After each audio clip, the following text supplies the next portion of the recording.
TAG TV US Canada brings you news and views from White House and State Department.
Well, good morning.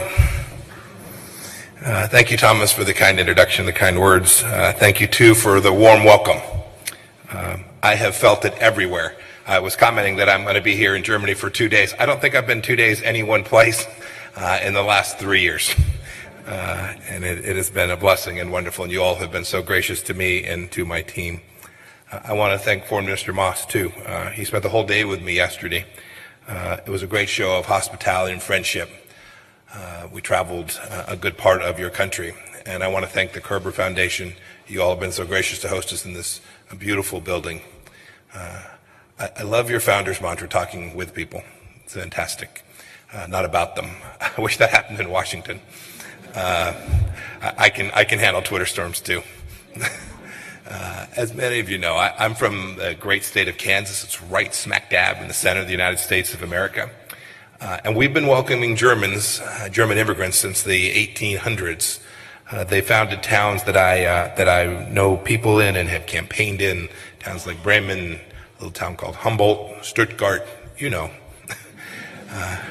It's Germans like those people that I know so well from Kansas who helped build America.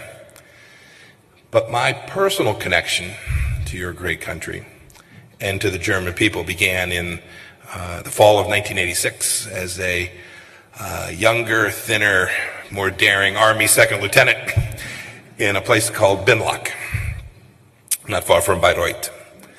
I'm one of millions of Americans who have lived in Germany since the founding of the Federal Republic back in 1949. My time on station here happened towards the end of the Cold War, but my fellow soldiers and I know that we had no idea that it was, in fact, close to the end. We did midnight emergency drills and exercises within sight of a militarized border. With the next patrol, I patrolled the border from the Trizonal Point in Czechoslovakia, then Czechoslovakia up and through Hof and through Modloroyd. Would the next patrol be our last? This was very real. It seems hard to imagine for the young people in either of our two countries. We didn't know. But we knew we had the ultimate advantage. We had national leaders with a deep faith in God and human dignity, that had confidence in free peoples, with the courage of their convictions, who also had patience and persistence. They built our people's resolve. They made the case to their respective peoples. They built our institutions and alliances so that we could collectively prevail over communism and over evil. And behind the Iron Curtain, a brave and noble group of East German citizens refused to remain chained inside a communist system that denied the inherent worth of every individual. Indeed, they're the real heroes of this story. I had a chance to meet with a few of them last night in Leipzig. Together we won the Cold War. Germany and the United States and all of our allies and partners. And so it's why I'm really thrilled and happy to be here. It's why I'm so proud. Speaking mere feet from where the wall once stood to celebrate its demise now 3 decades ago, sometimes we need to take a victory lap. We get caught up in the challenges of the day and we forget the greatness that we have achieved to lift billions of people out of horrific conditions, and that we did so together. But as we celebrate, as we take this victory lap, we must also recognize that freedom's never guaranteed. You spoke to this. It doesn't just happen. Today, authoritarianism is just a stone's throw away. It's rising, and if we're honest, it never really went away completely. And I see there's members of the Bundestag here, business leaders here in Germany. It's up to us, all of us. It's up to us to secure our freedom and our future together. And that is the subject of what I want to talk about today, how the United States and Germany can do this together, must do this together for the good of our peoples and for the good of the world. Now, I know, too, that many of you in the audience today, no matter what side of the wall you grew up on, won't forget the horrors of the German Democratic Republic. In 1961, the Volpos first jackhammered the city's pavement and laid the cornerstones of cruelty. Those stones became 27 miles of wall snaking through the German capital, dividing a people. The wall wasn't there to keep the West out, it was there to keep the East German people in. That's how authoritarian regimes operated then. It's how they operate today. They force people against their own will to not have the capacity to sustain themselves and be dependent on that regime. President Reagan thought that communism was a disease, and he called it an insanity. How right he was. We should never forget how many millions of people suffered and died from the communist cause in the 20th century. Indeed, the bleakness of East Germany was clear to me too when I was stationed here. I could see it, although only from a distance and only a short distance across that border. But I knew, I was young, I was in my early 20s, but what kind of country needed bricks and barbed wire and machine guns just to keep its people from fleeing? And they needed a Stasi to keep people from talking. Yesterday I had a chance to go revisit some of the same ground I walked when I was in my early 20s. I saw the tools of terror from the perspective of the other side. I'd never been across that piece of terrain before. I'd seen Modleroy, but only from one side. Yesterday I got to see it from the other side. And yet, for all of that governmental power and all that authoritarianism, the GDR couldn't crush the human spirit. Germans maintained their imperishable hope of freedom and a better future, even under that authoritarian regime. Countless East Germans, so many of them Berliners, and maybe some of them related to you that are sitting right here today, made the daring flight across the kill zone and the wall. A number of them, of course, died trying. Our embassy here in Berlin, where the American flag flies proudly, sits on the land that was once in that kill zone. But East Germans knew they weren't alone. They knew they had a partner. They took heart from the soaring words of leaders and deeds of Presidents Truman and Kennedy and Reagan. They remembered the East German uprising of 1953, the Hungarian uprising just a few years later in 1956, and the Prague Spring of 1968.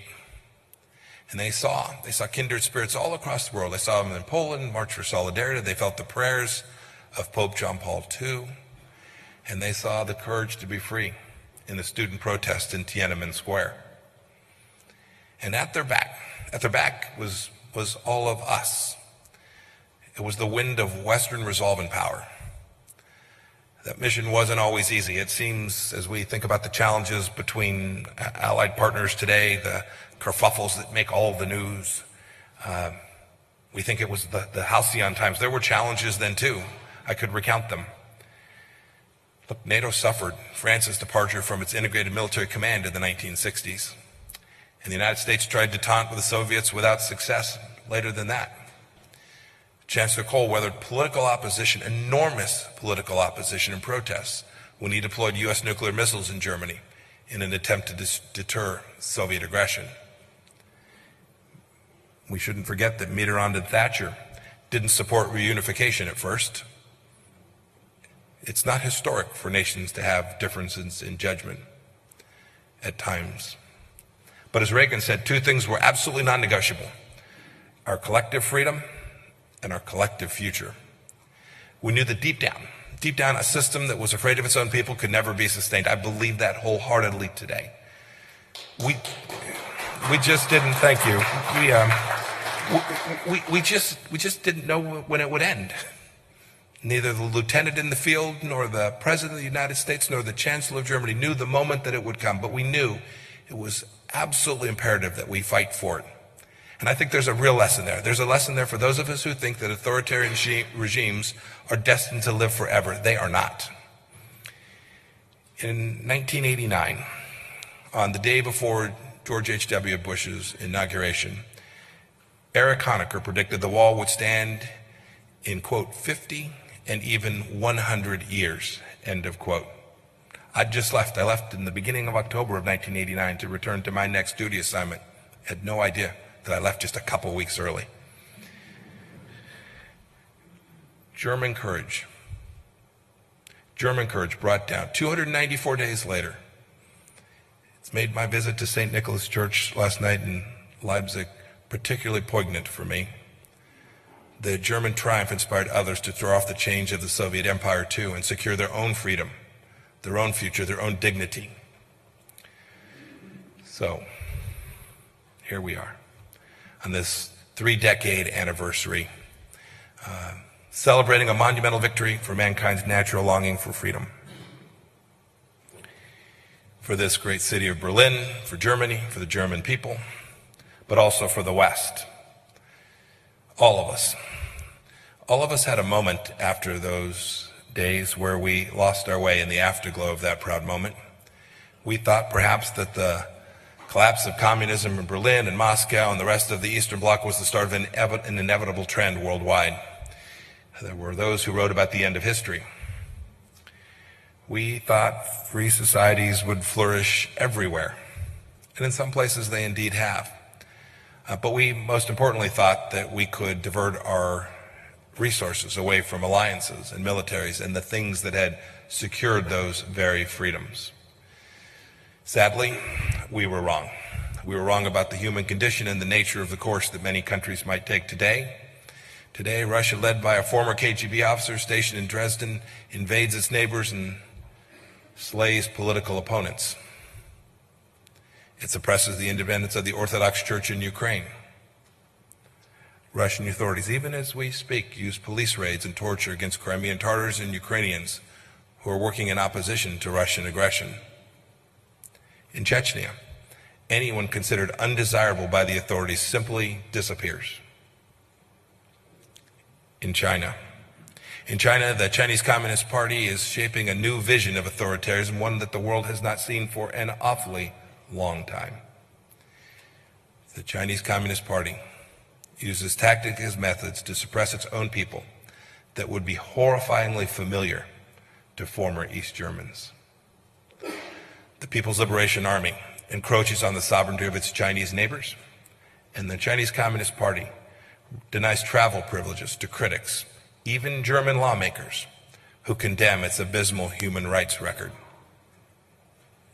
The CCP harasses the families of Chinese Muslims in Xinjiang who simply sought refuge abroad. We, all of us, everyone in this room has a duty. We must recognize that free nations are in competition of values with those unfree nations. This truth wasn't quite apparent to us in 1989. That's understandable, perhaps. So today, 30 years on, we must mix celebration with sobriety. We must see the world for what it truly is. And we must recognize who we are. Our two democracies, the United States and Germany, possess the abundant political and economic capital and the power that can only be garnered by free societies. We have a duty, each of us, to use all we have to defend what was so hard won in 1776, in 1945, and in 1989. And we have to do it together. We do it together because it's not easy, and doing it alone is impossible. It's never easy. It never is, and it never will be. This is why we make a tough case about ensuring that Germany doesn't become dependent on Russian energy. We don't want Europe's energy supplies to be dependent on Vladimir Putin. It's why we ask for more from all of our NATO allies, because Western free nations have a responsibility to deter threats to our people, and that we are only stronger together.